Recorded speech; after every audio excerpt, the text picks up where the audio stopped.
Hello, darling. Have you ever been haunted, not by ghosts, but by your own thoughts? In tonight's tale, we listen to a mind unravel, one heartbeat at a time. This is The Telltale Heart by Edgar Allan Poe.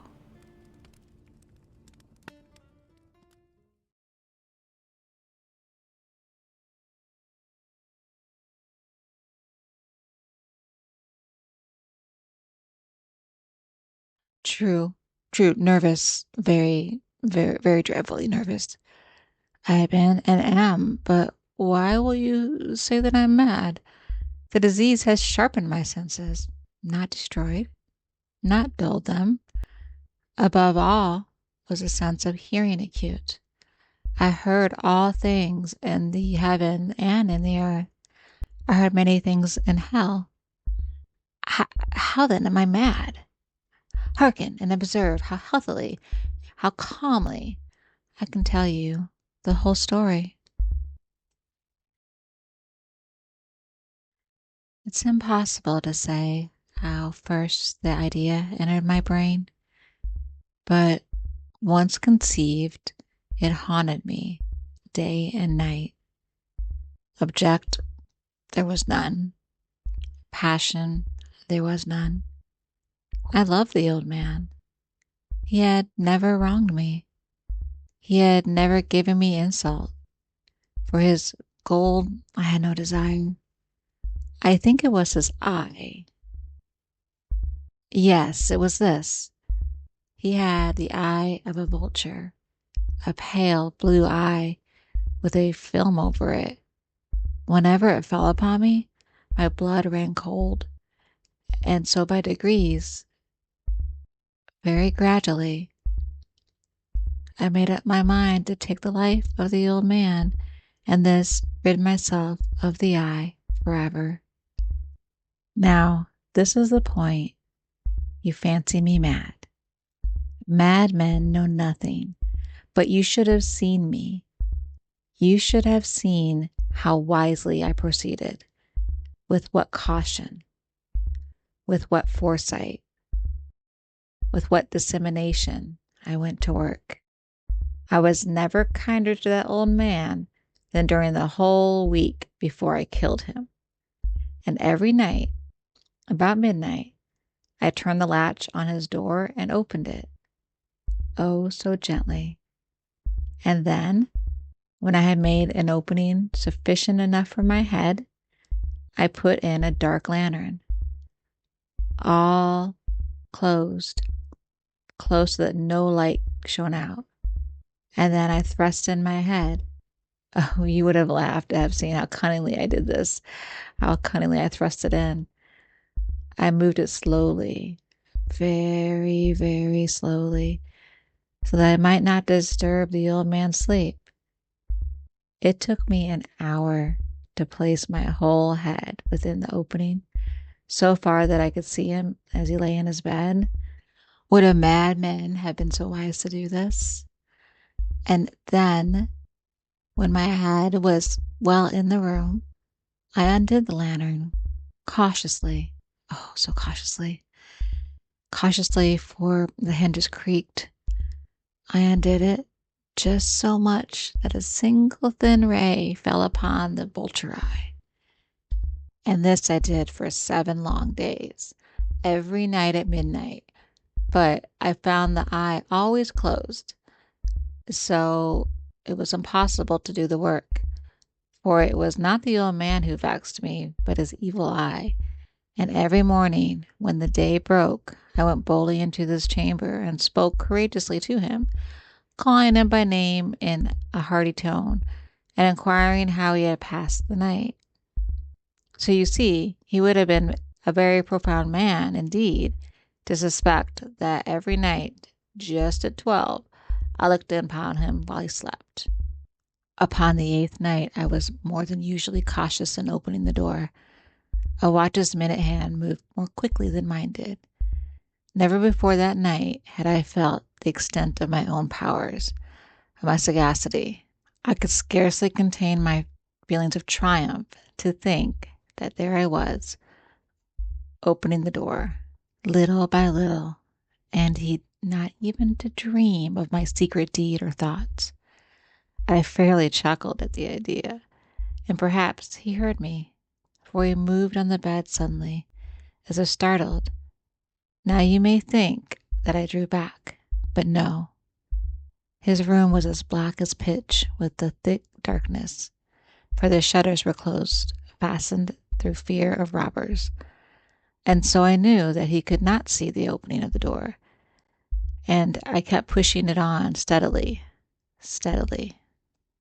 I had my head in and was about to open the lantern when my thumb slipped in the tin fastening, and the old man sprang up in bed, crying out, "Who's there?" I kept quiet, still, and said nothing. For a whole hour I did not move a muscle, and in the meantime I did not hear him lie down. He was still sitting up in the bed, listening, just as I had done, night after night, hearkening to the death watches in the wall. Presently I heard a slight groan, and I knew it was the groan of a mortal terror. It was not a groan of pain or of grief. Oh no, it was the low, stifled sound that arises from the bottom of the soul when overcharged with awe. I knew the sound well. Many a night, just at midnight, when all the world slept, it was welled up from my own bosom, deepening with its dreadful echo the terrors that distracted me. I say I knew it well. I knew what the old man felt, and I pitied him, although I chuckled at heart. I knew that he had been lying awake ever since when he had turned in the bed. His fears had been ever growing upon him. He had been trying to fancy them causeless, but could not. He had been saying to himself, "It is nothing more than the wind in the chimney. It is only a mouse crossing the floor," or "It is merely a cricket which had made a single chirp." Yes, he had been trying to comfort himself with these suppositions, but he had found all in vain, because death, in approaching him, had stalked with its black shadow before him and enveloped the victim. And it was the mournful influence of the unperceived shadow that caused him to feel, although he neither saw nor heard, to feel the presence of my head within the room. When I had waited a long time, very patiently, without hearing him lie down, I resolved to open a very, very little crevice in the lantern. So I opened it. You cannot imagine how stealthily, until at length a simple, dim ray, like the thread of the spider, shot from the crevice and fell upon the vulture eye. It was open, wide open, and I grew furious as I gazed upon it. I saw with perfect distinctness, all a dull blue, with a hideous veil over it that chilled the very marrow in my bones. But I could see nothing else of the old man, not his face or his person, for I had directed the ray as if by instinct precisely upon the damned spot. And I have not told you that what you mistake for madness is but over acuteness of the sense. Now, there came in my ears a low, dull, quick sound, such as a watch makes when enveloped in cotton. I knew that sound well, too. It was the beating of the old man's heart. It encased my fury, as the beating of a drum stimulates a soldier's into courage. But even yet I refrained and kept still. I scarcely breathed. I held the lantern motionless. I tried how steadily I could maintain the ray upon the eye. Meantime, the hellish tattoo of the heart increased. It grew quicker and quicker and louder every instant. The old man's terror must have been extreme. It grew louder. I say louder every moment.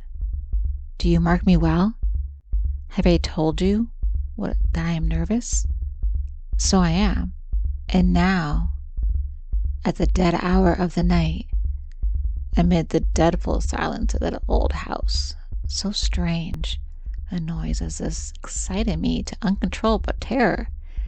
Yet, for some minutes longer, I refrained and stood still. But the beating grew louder. Louder. I thought that the heart must burst, and now a new anxiety seized me. The sound would be heard by a neighbor. The old man's hour had come. With a loud yell, I threw open the lantern, leaped into the room. He shrieked once only. In an instant, I dragged him to the floor and pulled the heavy bed over him. I then smiled gaily to find the deed so far done. But for many minutes, the heart beat on with muffled sound. This, however, did not vex me. It would not be heard through the wall. At length it ceased. The old man was dead. I removed the bed and examined the corpse. Yes, he was stone dead. I placed my hand upon the heart and held it there many minutes. There was no pulsation. He was stone dead. His eye would trouble me no more. If you still think me mad, you will still think so no longer when I describe the wise precautions I took for the concealment of the body. The night waned, and I worked hastily, but in the silence. First of all, I dismembered the corpse. I cut off the head and the arms and the legs.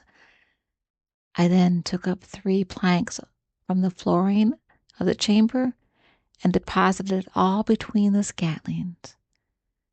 I then replaced the board so cleverly, so cunningly, that no human eye, not even his, could have detected anything wrong. There was nothing to wash out, no stain of any kind, no blood spot whatever. I had been too weary for that. A tub had caught it all. When I made an end of these labors, it was 4 o'clock, still dark as midnight. As the bell sounded the hour, there came a knocking at the street door. I went down to open it with a light heart, for what had I now to fear?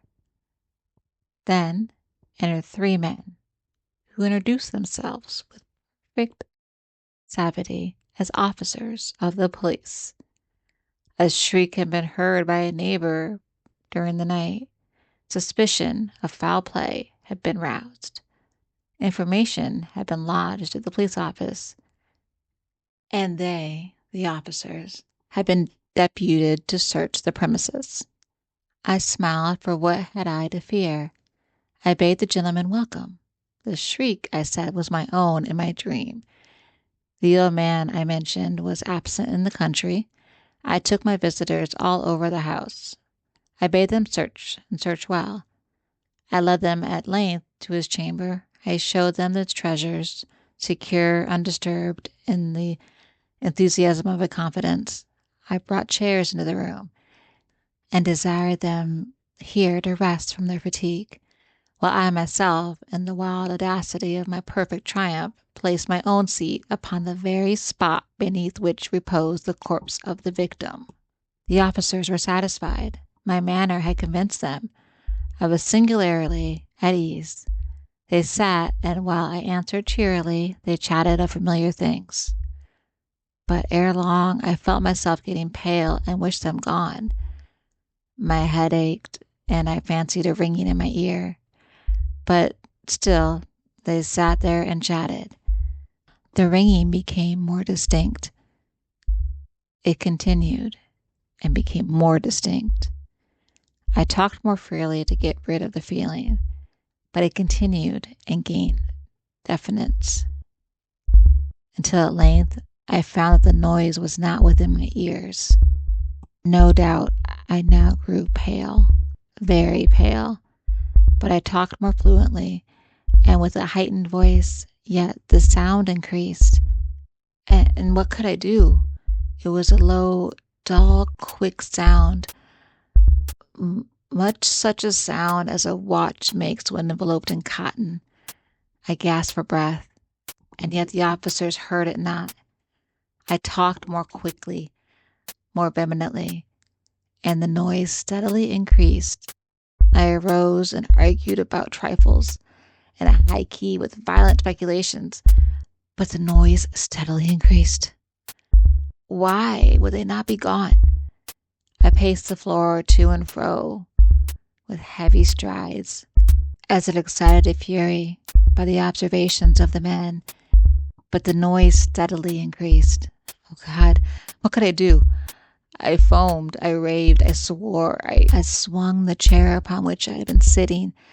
I grated it upon the boards, but the noise arose over all and continually increased. It grew louder, louder, louder, and all the men chatted pleasantly and smiled. Was it possible that they did not hear? Almighty God, oh no, no, they heard, they suspected, they knew. They were making a mockery of my horror. This I thought, and this I think, but anything was better than this agony. Anything was more tolerable than this derision. I could hear those hypocritical smiles no longer. I felt that I must scream or die. And now, again, hark, louder, louder, louder, louder. Villains, I shriek, dissemble no more. I admit the deed. Tear up the planks. Here, here, it's the beating of his hideous heart.